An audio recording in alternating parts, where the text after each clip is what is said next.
Gabungan pintu air yang cukup pendek dengan lebar 55 meter ini dapat dikatakan merupakan kanal paling berpengaruh di dunia. Hal ini karena hampir seluruh industri pengiriman di seluruh dunia ditentukan oleh Kanal Panama. Kanal Panama adalah salah satu dari 7 keajaiban dunia modern. Ini merupakan jalur air buatan yang menyediakan solusi rekayasa inovatif untuk mengatasi lingkungan yang keras di wilayah Panama.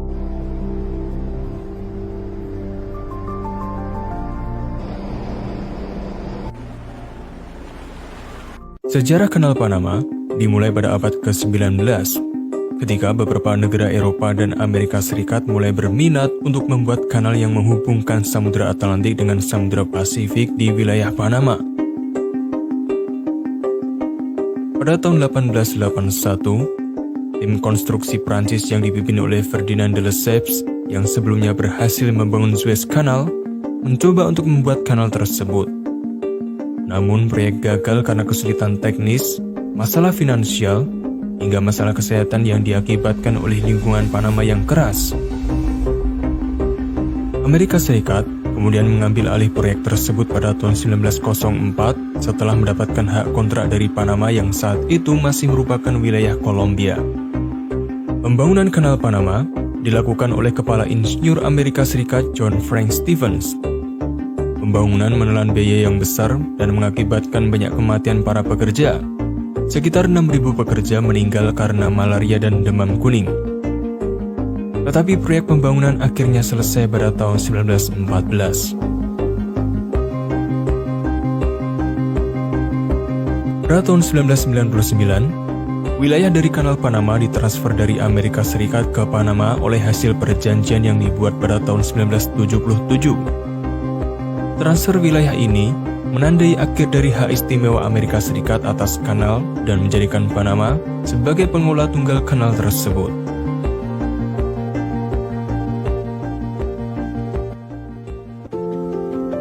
Kanal Panama memiliki peran penting dalam perdagangan internasional dan transportasi laut. Ini memungkinkan kapal-kapal untuk melewati jalur pendek dan aman dari Samudra Atlantik ke Samudra Pasifik tanpa harus mengelilingi Amerika Selatan. Ini juga membuat pantai barat AS lebih dekat ke Eropa dan pantai timur AS lebih dekat ke Asia.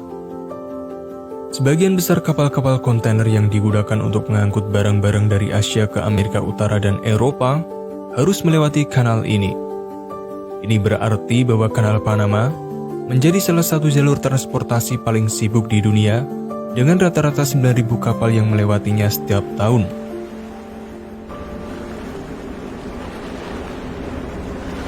Menyadari perannya yang penting, otoritas Kanal Panama melakukan pembaruan reguler. Mereka menambahkan kapasitas dan meningkatkan efisiensi kanal.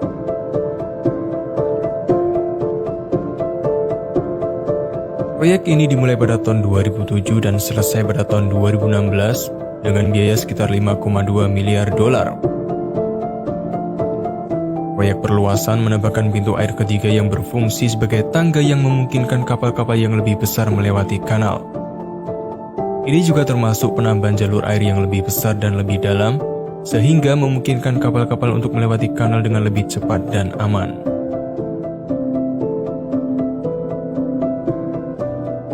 Dengan perluasan ini, Kanal Panama dapat menampung kapal-kapal yang lebih besar sekitar 1,5 kali lebih besar dari kapal Panamax sebelumnya. Saat ini, Kanal Panama dapat menampung kapal dengan panjang hingga 370 meter, lebar maksimum 49 meter, serta kapasitas muatan maksimum sekitar 15.000 TEU.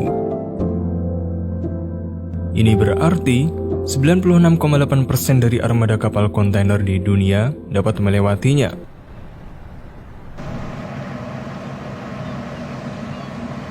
Untuk melewati Kanal Panama, kapal harus melewati 3 set lock atau pintu air yang berfungsi sebagai tangga yang memungkinkan kapal-kapal melewati perbedaan ketinggian air antara Samudra Atlantik dan Samudra Pasifik.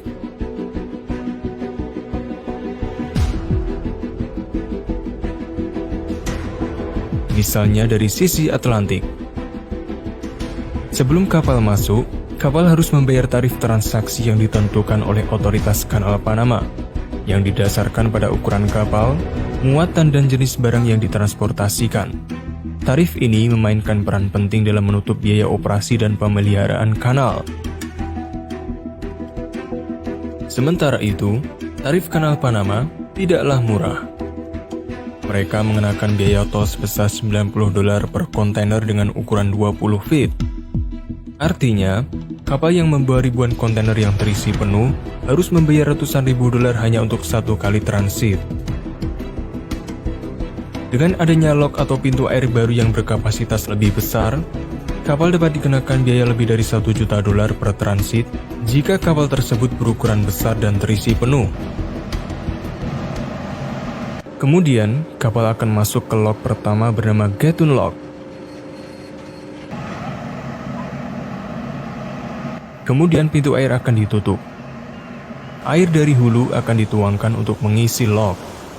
Setelah ketinggian air mencapai lock berikutnya, pintu air akan dibuka dan kapal akan masuk ke lock berikutnya. Proses ini akan berulang sampai kapal sampai pada ketinggian air di Danau Gatun, yaitu sekitar 26 meter di atas permukaan laut.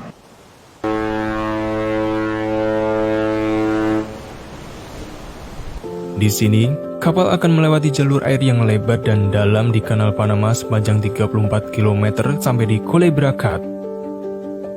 Di sini, kapal akan memerlukan sekitar 8 hingga 10 jam untuk transit ke Kanal Panama.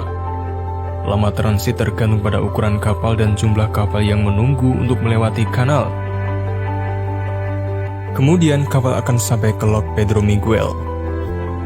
Di sini, kapal akan turun satu tahap ke Danau Miraflores. Terakhir, kapal akan turun sebanyak 2 lock lagi untuk sampai dan berlayar di Samudra Pasifik. Selama prosesnya, kapal harus dioperasikan oleh pilot kanal yang berpengalaman yang ditugaskan oleh otoritas Kanal Panama untuk memandu kapal melalui kanal.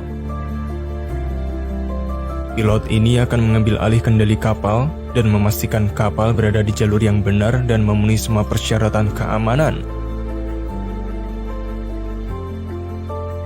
Untuk Kanal Panama yang lama, kapal dibantu oleh sejumlah lokomotif yang dikenal sebagai Panama Canal Mules atau tug train. Ini adalah alat yang berfungsi untuk menarik dan menyeimbangkan kapal selama melewati lock. Tug train bekerja dengan mempercepat atau memperlambat kecepatan kapal, serta membantu kapal untuk tetap berada di jalur yang benar saat melewati jalur sepanjang kanal. Tug train ditempatkan di sisi kanan dan kiri kanal di sepanjang jalur yang digunakan kapal. Mereka dapat digerakkan dengan mesin diesel atau listrik dan dapat menarik kapal dengan kecepatan hingga 5 knot atau 9 km per jam.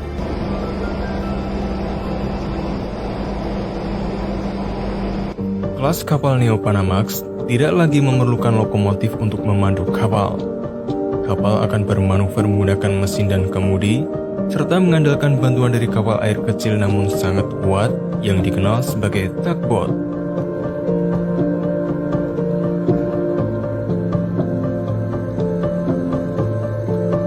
Tugboat digunakan untuk operasi mooring atau berthing dari sebuah kapal dengan cara menarik atau mendorongnya menuju pelabuhan dan melalui kanal-kanal sempit.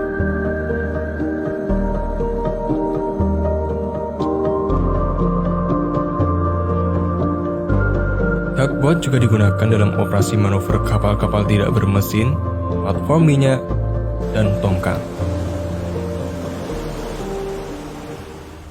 Meskipun kecil, tugboat dapat memindahkan kapal yang jauh lebih besar dan lebih berat dari mereka.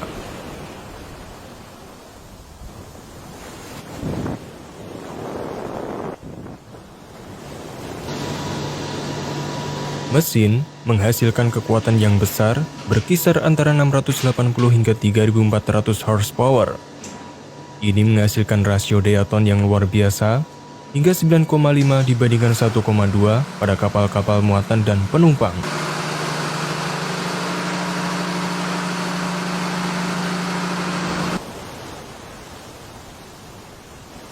Sistem propulsi pada tugboat terdiri dari mesin, propeller, dan transmisi seperti gearbox atau reducer. Ini memberikan daya dorong untuk memindahkan kapal maju dan menghasilkan daya tarik kapal.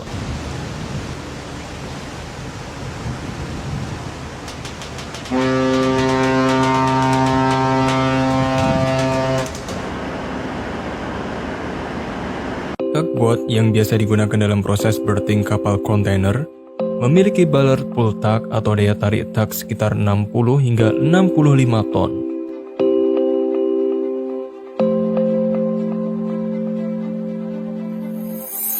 Tugboat terkuat yang pernah dibangun adalah Island Victory, sebuah anchor handling tug supply vessel yang dirancang oleh Kongsberg Maritime dan dimiliki oleh Island Offshore. Kapal ini memiliki ballard pull sebesar 469,4 ton dan total power mesin sebesar 42.880 horsepower. Ini menjadikannya kapal terkuat di dunia.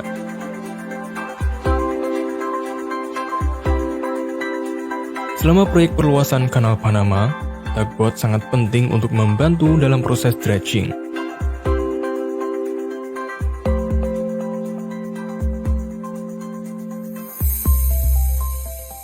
Kegunaan utama tugboat di area kanal adalah untuk membantu kapal-kapal kontainer dan kapal besar lainnya dalam manuver masuk dan keluar dari pintu air kanal.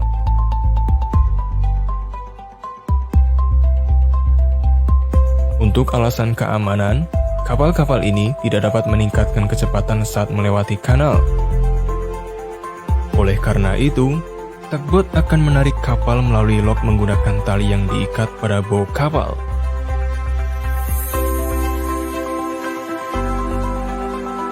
Agar lebih aman dan dapat mengontrol kapal dengan lebih baik, tugboat tambahan mendorong atau menarik kapal dari belakang untuk menyelaraskan kapal linier dengan setiap pintu air.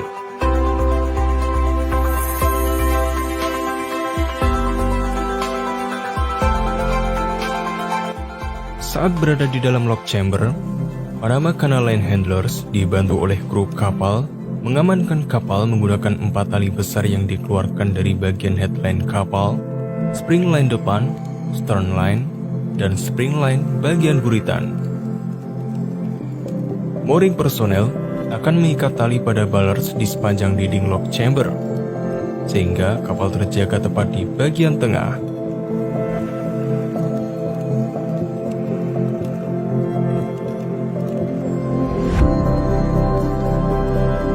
Dengan perkembangan industri perkapalan, kapal kontainer telah tumbuh lebih besar dari yang pernah ada dalam sejarah.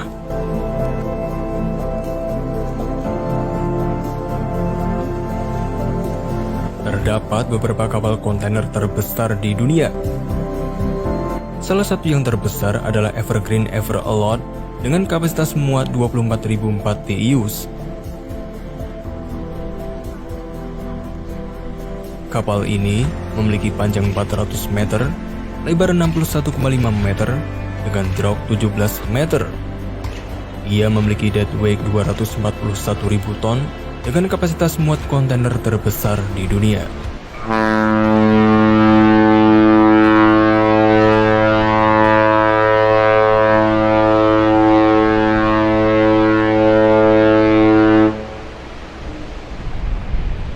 Kapal raksasa ini telah merebut rekor kontainer ship terbesar di dunia dari Everest, sebuah kapal berbendera Evergreen lainnya yang baru memasuki pelabuhan Felixstowe tahun 2022. Ever Alert adalah kapal ke-7 di kelas Evergreen A dan kapal pertama di kelasnya dan di dunia yang melampaui angka 24.000 TEU. Setelah beroperasi, kapal ini akan melayani rute perdagangan antara Europe dan Far East.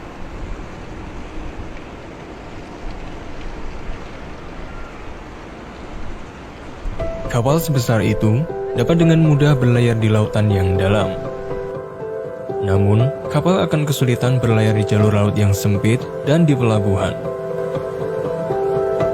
Memang, kapal dapat bergerak maju dan mundur dengan mudah, tetapi mereka kesulitan untuk melakukan manuver ke samping. Disinilah kapal tunda berperan.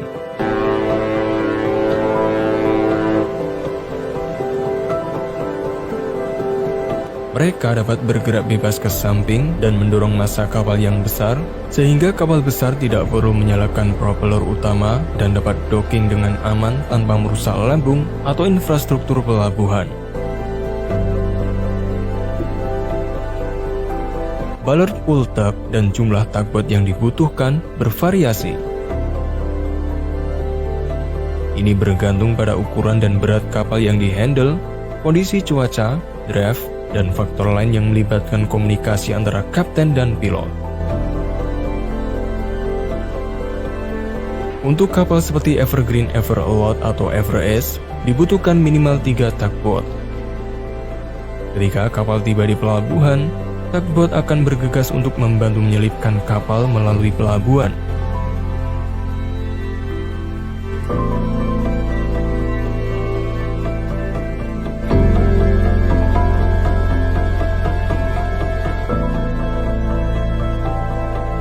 Kemampuan tugboat untuk berputar 360 derajat dengan daya dorong kuat yang dihasilkan melalui propeller membuat mereka dapat bermanuver secara absolut untuk memindahkan kapal ke arah manapun.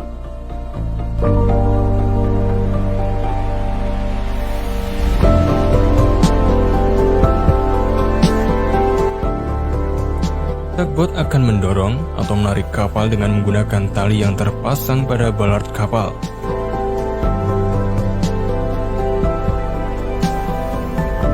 Saat mendorong, kapten tugboat akan melihat ke bagian sisi kapal.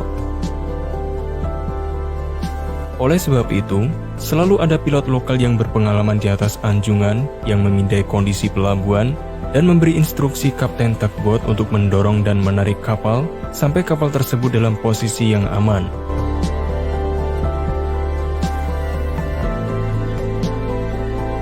Selain membantu kapal melakukan manuver yang tepat di pelabuhan dan jalur laut yang sempit, tugboat juga memiliki kegunaan lain.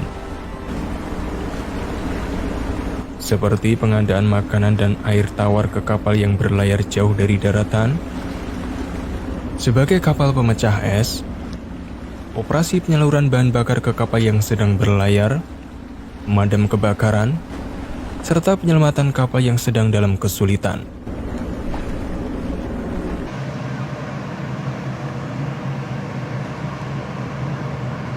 Korelasi antara perdagangan global dan ukuran kapal sangat jelas dan berdampak ke berbagai aspek lain, termasuk kanal dan operasi pelabuhan di seluruh dunia.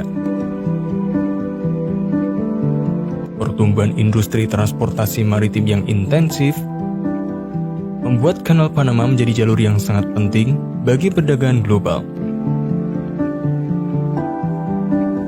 Kapal Panama telah mengimplementasikan teknik terbaru untuk melayani kapal-kapal besar di dunia.